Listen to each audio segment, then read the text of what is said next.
Stand by.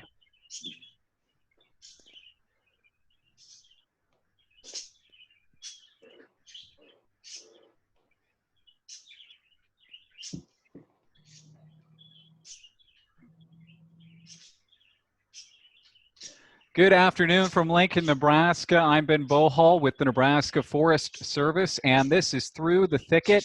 We're live here every Thursday at 12:30 Central Time to talk trees and just about everything plants here in Nebraska. We'd love to hear from you guys. If you guys have any comments or questions, you can leave those in the comment box below, and we'll try to get to those by the end of the episode. I'm here with Graham Herbst. He's our community forester for Eastern Nebraska. How's it going, bud? Hey, I'm good. We're gonna get into it in a little bit here, but this week I had a chance to feel a bit more like a forester and get out in the field for a change. So it was great for the soul. Yeah, and it was probably perfect weather too. It looks like we're gonna get up to almost the 90s this weekend. So maybe that'll be kind of summer's last push before we get that nice, cool fall weather. Yeah, summer's not done with us yet here in the Great Plains. Apparently, yeah, not quite yet. Kind of exciting day for Graham and I. We've got the Assistant Director of Horticulture for Nebraska Statewide Arboretum. That's Bob Henriksen. He's joining us too. How's it going, Bob? Hey, it is going really well. I'm actually, well, not quite in the thicket, more in the woods right now. Here we are talking about the nice weather. You're out enjoying it right now. Oh, yes. I hope you're jealous. We got our fake backgrounds with trees. Bob's got the real deal. Yeah. I've got my parakeets in the background too, so it makes it sound like I'm outside at least. So there you go. I like that. So guys, my understanding is we're going to be talking about visiting a tree friend. Do you want to kind of fill me in there? Yeah, definitely. We have a buddy that's a landowner in southeast Nebraska who has a very unique stand of trees down there. And Bob and I were able to make an annual visit down there this week, timing it with the seed, hoping that we're going to be able to make some collections while we're down there. So what I wanted to do at first, I got this cool picture Bob found. Remind me of the name of this mushroom, Bob. Yeah, that is called artist's conch. Artist conch, right. So it's got this sort of powdery outer layer that you can easily scratch into. So on the way down south, we'll see where we headed, but we stopped in Nebraska City at Arbor Lodge, which obviously has a lot of fantastic trees that are not only unique and diverse, but they're big. And that means that they're more likely to have a good source of seed we can collect from. So Bob, tell us a little bit about NSA and how they tie into seed collection itself. Yeah, the Nebraska Statewide Arboretum has been working hard. I mean, really throughout our 40-year history of collecting seed from unique native populations in the state, and also areas like Arbor Lodge that have, a big history of planting trees for many decades. So like you say, these trees are old and mature. In other words, they may not be directly native to Nebraska, but these trees have, stood the test of time and proven themselves to be certainly adaptable. I guess basically further testing to see how far can we take this tree into other parts of the state. Yeah. So what we do, Graham, is we collect that seed from those trees, and then we acquire that seed, we store the seed, and then we propagate those and grow them into seedlings and make those seedlings available, distribute them to our affiliated arboretum sites. Some go to wholesale growers, local wholesale growers that are very passionate about getting native plants out into people in their landscape, because a lot of these trees we know are great for planting. However, for some reason, they're still not very available in the trade. And we're trying to change that by getting them out into landscapes so people actually bump into the tree, ask for it, and the nurseries in turn carry it due to that demand. Yeah, you got this sort of catch-22 where if the public isn't asking for it, the nurseries aren't going to sell it. And if the nurseries aren't selling it, then no one's going to ask for it. And so we got to kind of get in there and expand people's minds on the huge palette of plant material that we actually can grow, particularly in eastern Nebraska. Lots of times people ask, well, is this tree native to Nebraska, right? But Nebraska is just a political boundary. It has nothing to do with where plants grow. So we like to think about it more regionally, right? Exactly. And, there's some species of trees, for example, that, are just a few counties away across the border into Northwest Missouri or, Northeast Kansas or Southwestern Iowa that are just as native to Nebraska, or I should say Lincoln or Omaha area, Eastern Nebraska, than North Platte would ever be. Right. And sometimes it's just a geographic boundary like a river that might make the tree unable to spread past some feature of the land where it's perfectly adapted to the other side of that river or canyon or whatever, but just didn't have a way to get there. Right, exactly. As humans are just kind of moving them forward faster than than what Yeah. would have been happening naturally. Yep. The other thing that I like about seed collection, and we've talked a bit about diversity in previous episodes, particularly, the species diversity, which we're definitely tying into, and the age diversity, where communities need to not plant all their trees at once and then sort of dust their hands off. We got to keep chipping away at this so we have lots of different age diversity throughout the urban forest. But there's also that genetic diversity, right? Yes, exactly. And again, a lot of the trees that are in production horticulture now are selected for certain attributes, and then those trees are grafted or produced from tissue culture or cuttings. They're that vegetative reproduction. So what we're after is the true genetic representation of that species, through its seed, through that diversity just within a single tree, may drop thousands of seeds, and each one of those seeds is just a little bit genetically different than the other. And so through that continuation of planting and collecting seed from native tree stands, we know they have seen Nebraska's weather for literally thousands of years. So as we move forward in a changing climate, in my opinion, the most adaptable trees for future urban landscapes are going to be our native species, because they've been on the fringe of their native range since existence. So they're Right. tough birds. Yeah, I mean, if we could clone Bob Hendrickson, we'd have an army of amazing plantsmen. But there's other genetics that wouldn't be present there, right? That doesn't represent humanity if we have a whole lot of Bobs. So trees need to have the diverse genetic pool to sort of adapt over time. And if we are just cloning all of our trees, they're all going to respond the same way to whatever environmental or insect or disease problem they face. Exactly. And you think about this, when even when you're collecting seed and growing a tree from seed, oftentimes you're picking out the healthiest of the seedlings, right? And for us humans, that means who's growing the fastest, right? And Yeah. because the faster grower, indicates a quicker cell. And so, but that runt of the litter, so-called runt of the litter, the one that's shorter and more stout, does that make it a bad tree? Right? We don't know that. So I don't really cull anything. I just kind of plant them all up if some are a little shorter than the other or whatever, because again, Yeah. it's the true genetic representation of that species. Yeah. But we've been trained to want uniformity. We want to buy a tree and know it's going to get a certain size and shape and fall color and all that sort of thing. And that, you know, the, the variation that comes from seed grown trees, we need to embrace more than we do currently as a society.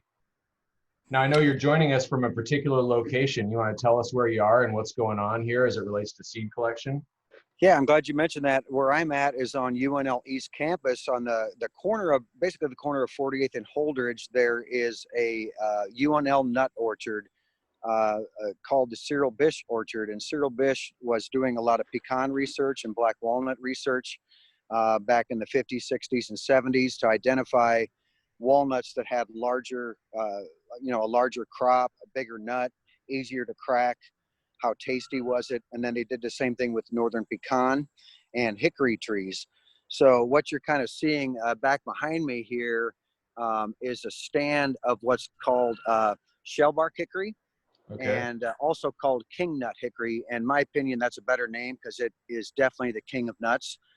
And this particular stand was planted by Dr. Bill Gustafson, who's now retired, but Bill planted these in the early 90s I think mainly out of spite because people were telling him this won't grow in Nebraska.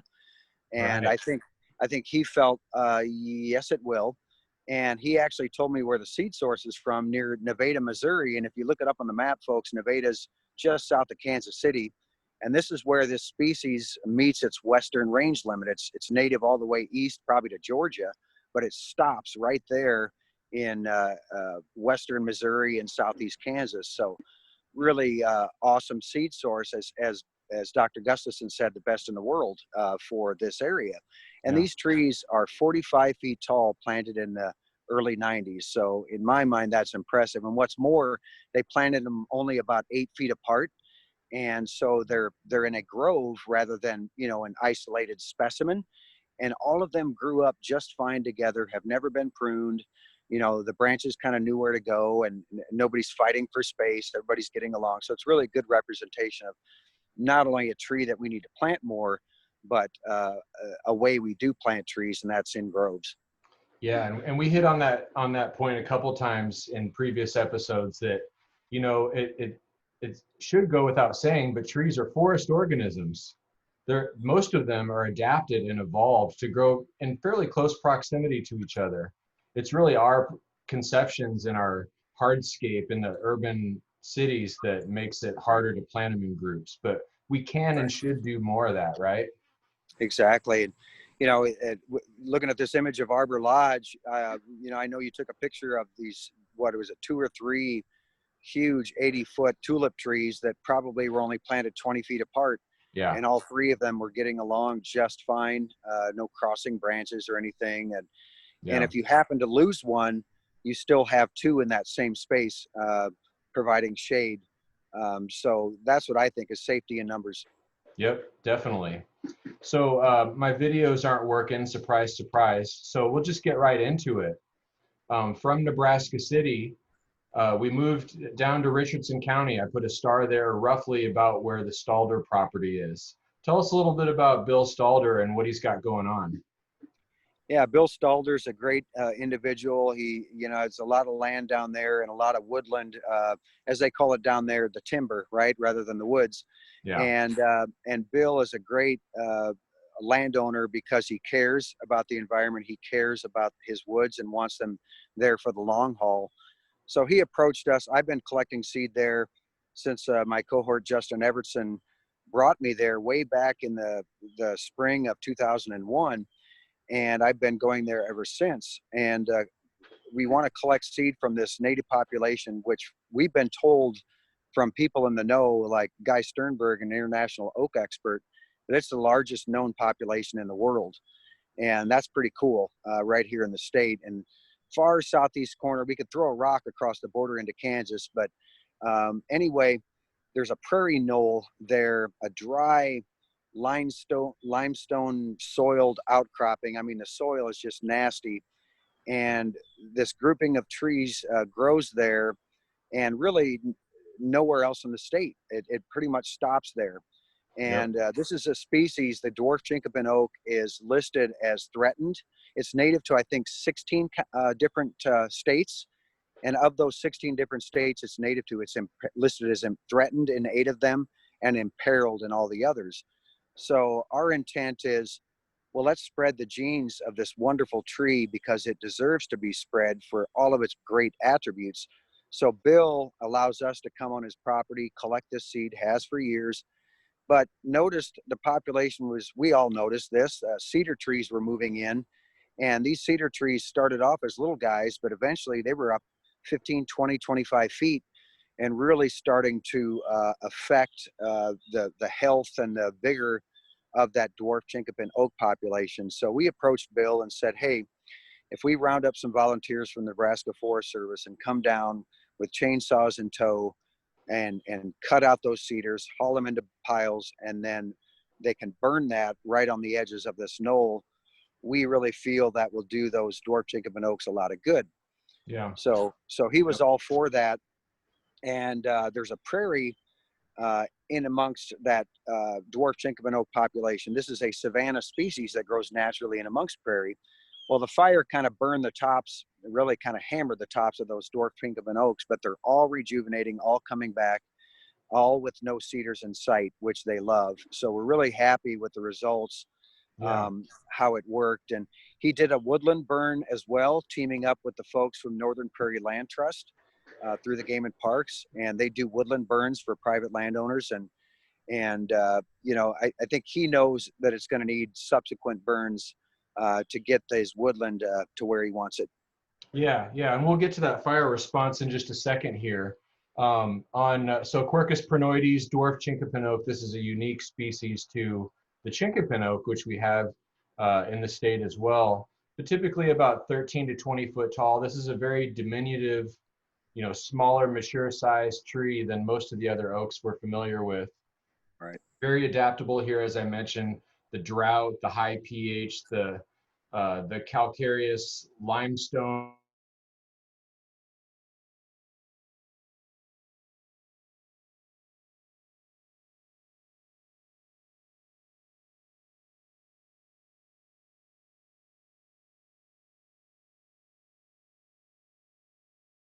designation from chinkapin oak is not just the size of it, but this sort of habit of the way it grows. What can you tell us about that, Bob? Yeah, it's generally a multi-stemmed, almost shrub-like. It grows into a small tree, obviously. You know, we're thinking ultimately in the landscape 25 feet, right? And almost the stature of an Amur maple or something like that. Most folks are familiar with that, what that looks like. And again, low branched, multi-stemmed, really a handsome specimen to create a thicket. I mean, you want to get in the thicket, people, make Yeah, make a dwarf. I think every landowner or property owner that has the space should have a thicket of dwarf chinkapins to for perseverance more than anything, you know, preservation of the species. We all need to plant it more. But one thing that also makes it unique, Graham, compared to chinkapin species, is its resistance to fire. Because this is a savanna species, it had to learn to adapt around the fire conditions of the prairie. And so it's what we call a rhizomatous species. So if the top happens to get burned back or dies due to a storm, this plant will produce suckers from its root system and create a really a dense thicket. I have seen dwarf chinkapin oaks on this prairie knoll only a foot high. It almost looked like a oak ground cover, you know, a foot high and maybe, you know, 40 by 40 foot patch that yep, actually had acorns on it. Go figure. yeah, yeah. So not only does and this ability to sort of sucker from root sprouts and pop back up is unique throughout the oaks, as far as I know. I don't know of any Exactly. other oaks that have this ability, and that's most definitely a fire adaptation, whether it was fire that actually selected for that trait or something else. It does make the species well positioned for fire prone landscapes in a way that cedar doesn't. Right. So back in And 2000, oh, go ahead, Bob. I was just going to say, you know, in eastern Nebraska, we don't often think of the fire-prone landscapes like they do out in the Panhandle and whatnot. But I just wanted to let everybody know that this tree has been a rock star as far west in Kimball and Gering and Scotts Bluff, Shadron, and I've been told from a tree hugger up in North Dakota that it's rock solid hardy to minus 45 ambient in western North Dakota. Wow. So we know this tree can certainly be, you know, pushed to the limits. Yeah, it's a tough nut. And speaking of nuts, another unique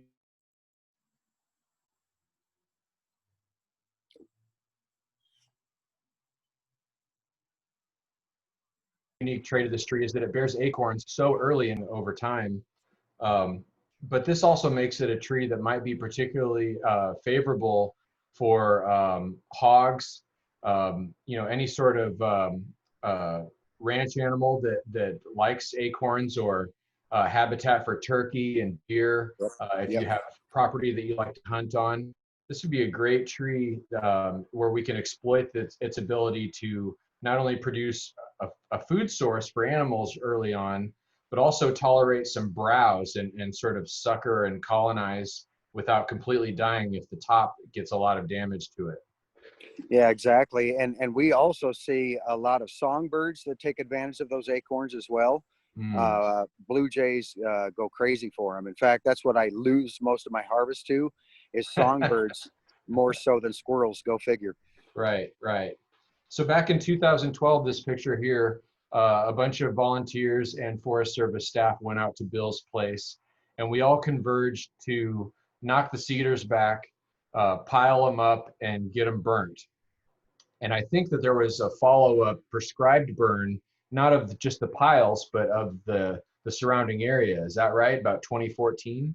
Yes, it was. They basically started as a woodland burn, and then continued that burn on through a prairie that he has adjacent to his woods, and that did a really good number on the woody plants that were invading his prairie, mainly rough-leaf dogwood and things like that. So yeah, really saw some good results with that burn.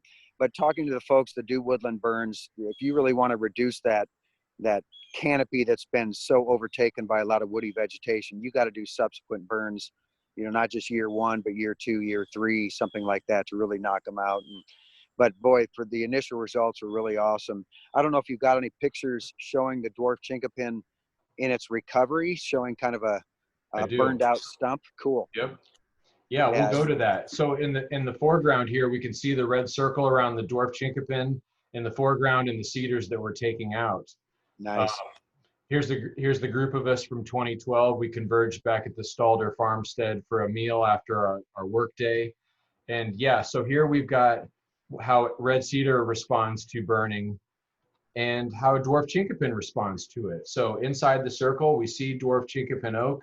We see the original leader of the tree at the time of the burn, and it's just coming back from the base after that entire top was burnt out. It was so cool to see, because literally you look at each one of those, they look like shrubs, obviously, at this point, but they're what would you say, 6, 8 feet high, depending. Yeah. But every one of those clumps had the dead, burned out stem still in the middle. So it just kind of made you, one of those high fives going, it worked. Yeah. You could almost ID a stump by whether it sprouted or not. It's cedar versus oak. Yes. And these will be, one thing I should mention, this year when Graham and I just went down a few days ago, there was hardly any nuts on them. It was not a very good year for nut collecting, but the year before there were acorns, quite a few of them on these trees. So they are back in production mode. Right. And that's its own adaptation of the tree. If it grew copious quantities of acorns every year, that would be a huge amount of energy that it would cost the tree. And it would also never cause the animals to go look elsewhere, right? Right. So you can have a really good acorn year 1 year, and of course you're going to lose a lot of them to squirrels and turkey and deer. But if you shut that production down for a few years afterwards, then they kind of go elsewhere and bring the pressure back down again. Yeah, exactly. And us humans, we can speculate, right, as to why, what we call masting, where there's some years that are just super productive and other years there's nothing. Mm-hmm. And a lot of variables, right, that go into it. We kind of had a early spring wake up a lot of times with these trees. They bloom very early in the spring. And what we're all worried about kind of as we move forward is, will we have, a lot of these spring days where it's abnormally warm in February that kind of wakes the tree up earlier than what it was used to. And then it goes ahead and flowers, and then it gets hit by a hard freeze. That also has really, I think, even affected masting as well, or the super production of an acorn year. Yeah, you've got that cycle going on in the background, and then also the response to lots of rainfall, not a lot of rainfall, other weather events, pollination issues. Sometimes oaks are wind pollinated trees. So right. If something's going on with the weather that can disrupt that sometimes, there's a number of factors that play on whether we're going to have a good acorn year. Exactly. Yeah. So, here, okay, so I had that red arrow kind of showing the leader of the tree that died back, and all the energy stored in the rhizomes below ground, the root system, and that being able to manifest as new growth at the top instead of killing the tree outright like cedar does. So nice. Cedar's kind of a controversial tree here in Nebraska, isn't it? It's native to the region, but we find that it's a bit more of a problem lately. Tell us what's going on there, Bob. Well, I've read, there's a book from Melvin Gilmore that was written around 1917, and Native American uses of plants in the Missouri River region. It's a long title. But what's interesting in his book, he talks about the eastern red cedar being certainly a sacred plant amongst the tribes that inhabited the Great Plains, because it was a sentinel out on the prairie, like a lone duck, Right. that. And now we like that. What?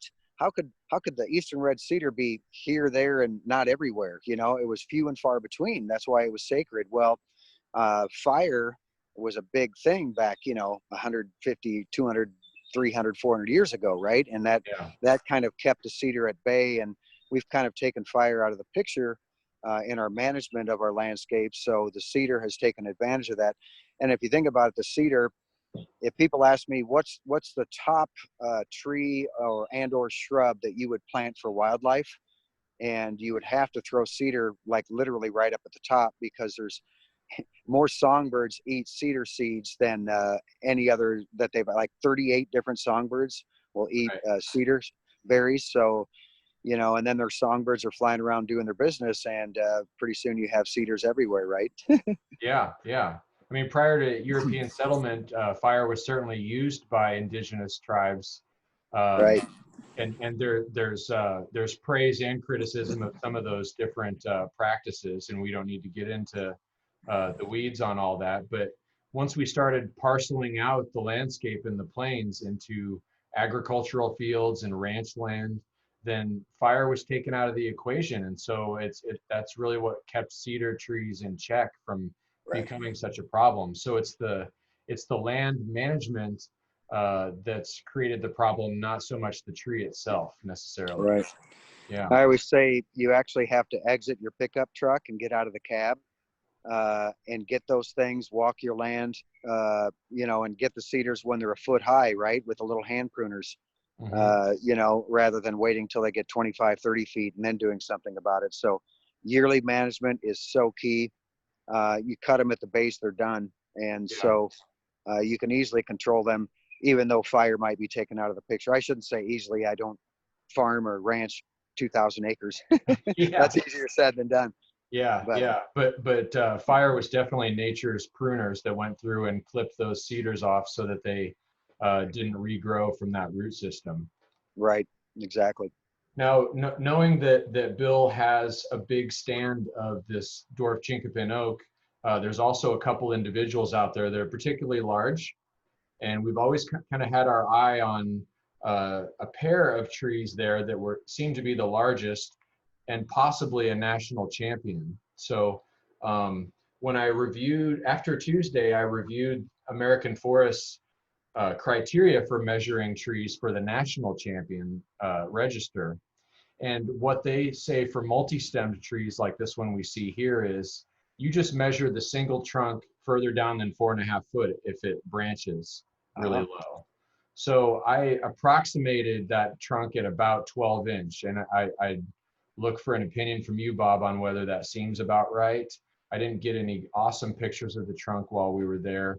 We were measuring all of the trunks at 4.5 foot with the thought that we would have to cumulatively add up the trunk area and come up with some fancy math. But it turns out they simplify it quite a bit.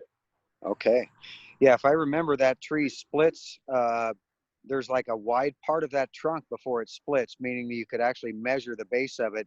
And I think and get a little more accurate reading. But either way, folks, where that thing is growing on that calcareous, I mean, if we could show you a bucket full of that soil, I think you would say I wouldn't even want to grow in that, right? And so that tree, I would love to coordinate it at some point, but in my mind, it's probably a century old. Yeah, and I feel like if we found a dead branch or even a branch that we wanted to cut off for the cause, we could count the growth rings and then figure out how many growth rings we get per inch, and then extrapolate that down to the trunk to get a ballpark idea how old that tree is. That's right. But again, this species is not, it's not designed to have a single top that persists for a long time. It's adapted to fire, where we're going to lose the top, and the root system allows the tree to continue to grow. But here's those measurements we had for the Stalder tree: about 24 feet tall, about 34 foot average crown spread when you measure the widest spread, and then go perpendicular to that and average the two. When we look at what they have for the national champion on the American Forest website, we do actually have a decent photo now for what has been deemed to be the national champion. 47-inch circumference on the trunk. So that would make it about, 12-inch would be the diameter, I guess. So we'd be more in the 30 to 35-inch range on the trunk size. But, about 10 feet taller, a little bit wider on the crown spread. So we're in the running, but we'll have to see whether we can make a go at a new national champ. But that does look like a pretty big tree that is probably dwarf chinkapin. But as we're going to see in a minute, there can be some confusion here. The last little slide I had on this tree, I pulled a snippet from a USDA website talking about how chinkapin oak, along with all oaks, they hybridize very easily with other oak species. They're they easily pollinate each other outside of the species that they have. And so when we look at the native range of dwarf chinkapin and regular chinkapin oak, they converge quite a bit. And so, I don't think it's the end of the story on what we're necessarily looking at, and not always a distinct species and possibly a hybrid at times. Yeah, you're right. And what's funny about these images, the one of Prinoides doesn't even show it exists in Nebraska, right? Right. And if you look at the Muhlenbergia, the regular chinkapin folks, it just touches the far southeastern corner of the state, and that's one of the reasons we go down to that area to collect seed, because that image is repeated over and over again with certain species in Nebraska, right? From other oaks like the black oak, obviously the chinkapin oak, the white oak, and then species like the black cherry, American linden, on and on. Many species meet the western limits of their range in our state, and most of them stop along the Missouri. Yeah, and I meant to make that point earlier. Part of why the Nebraska statewide arboretum is so important. You guys aren't the only ones out there collecting unique seed sources to grow them, but here in Nebraska, we have more trees whose native range ends in our state than anywhere else. So that gives us a unique opportunity to collect seed from the edge of those native ranges and see how much further we can push it outside of that range, knowing that we're not playing around with potentially invasive species. They're already native to the area, very nearby, and we're just seeing how much further we can push that. Exactly. That the chinkapin oak, for example, that is another one that, gosh, prior to the statewide arboretum distributing seedlings and getting the nursery industry excited about this tree through our Great Plants program, promoting it, few, if any, nurseries carried it. So even if the public wanted to purchase the tree, nobody was selling it. So I think we're pretty proud of putting the tree on the map, if you will. People are paying attention to it now. And now what we're hearing from folks planting it in the landscape is, I can't believe how fast that chinkapin oak grew into a really nice shade tree. Yeah. And I don't know if, shout out to Tara Costanzo. She's been watching our show for a couple episodes. I'm not sure if she's on today, but I would not be scared to try this tree in Cheyenne, Wyoming. Right. Dwarf chinkapin, as you mentioned, it's perfectly cold tolerant of anything Cheyenne can throw at it. Yep. The drought. So let's get that tree out in the trade a bit more. We've got plenty of small ornamentals that are dwarfing the urban forest, but this is certainly one of those smaller trees for a spot under power lines or something that would probably do pretty well. Good point. Yeah, every town in Nebraska, every park in Nebraska should have a great through the thicket of dwarf chinkapin oak. Yeah, I like it. Ben, are you having any questions come in on the chat?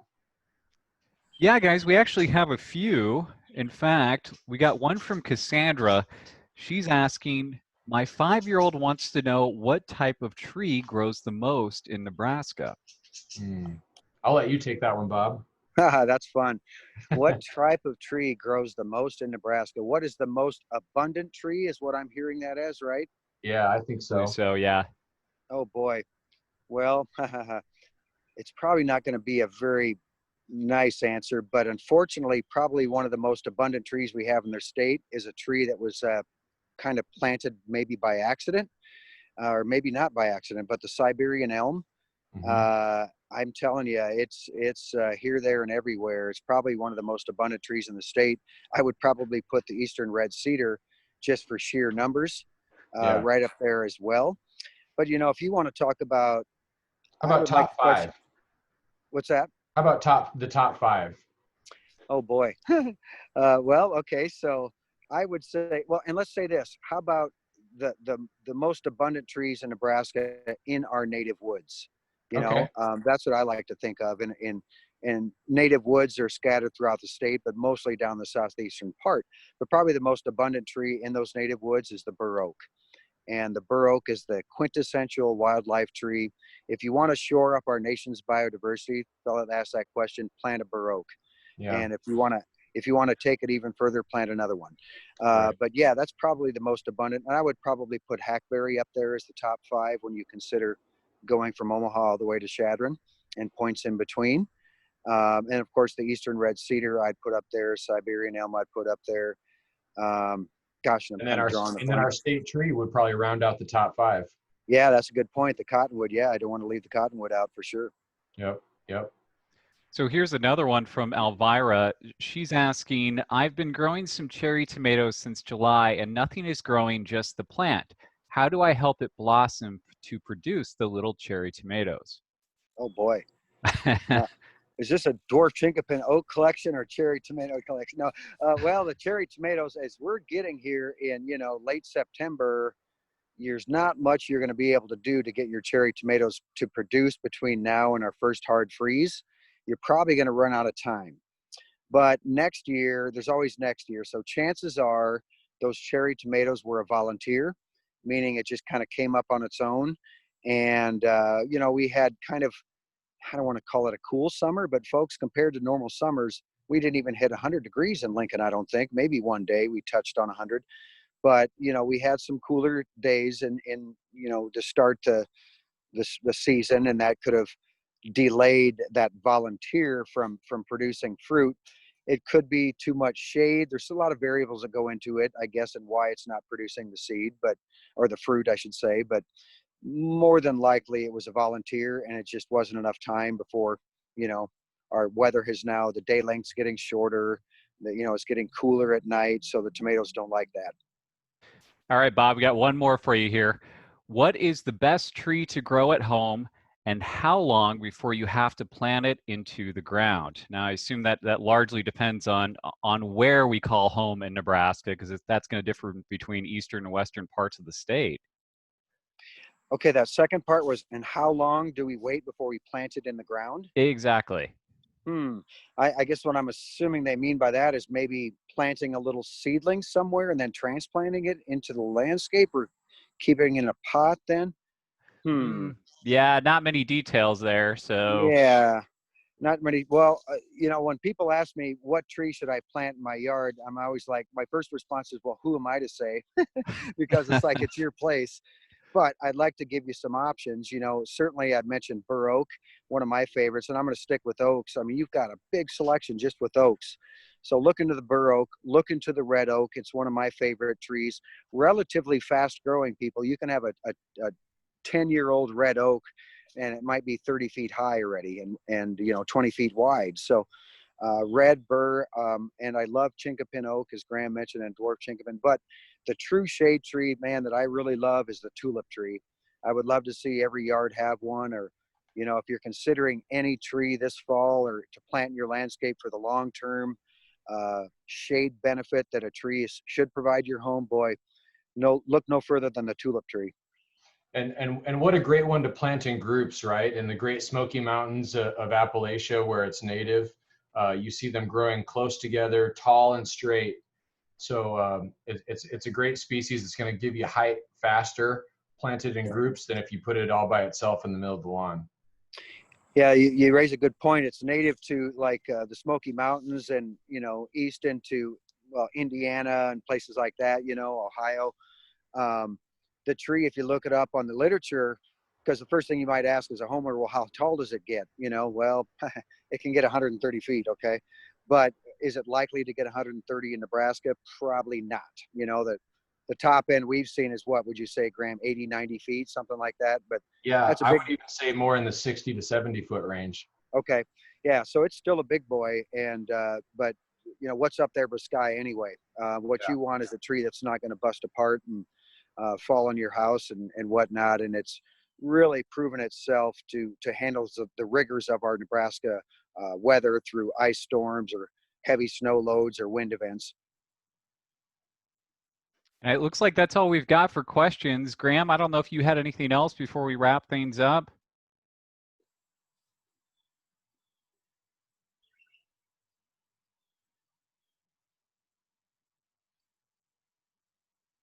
Yep. Where are you, Graham? Yeah, it Where looks like are we you? lost Graham. Okay, well, on that note, well, Bob, I want to tell everybody about, you do host your own radio program called How's It Growing? It's on KZUM in Lincoln, Nebraska. Can you tell everybody what time that's on? Because I know there are always, segments of the show where you answer these kind of questions. Hey, that's awesome. Yeah, thanks for giving us a plug. Yeah, KZUM is a local community radio station here in Lincoln.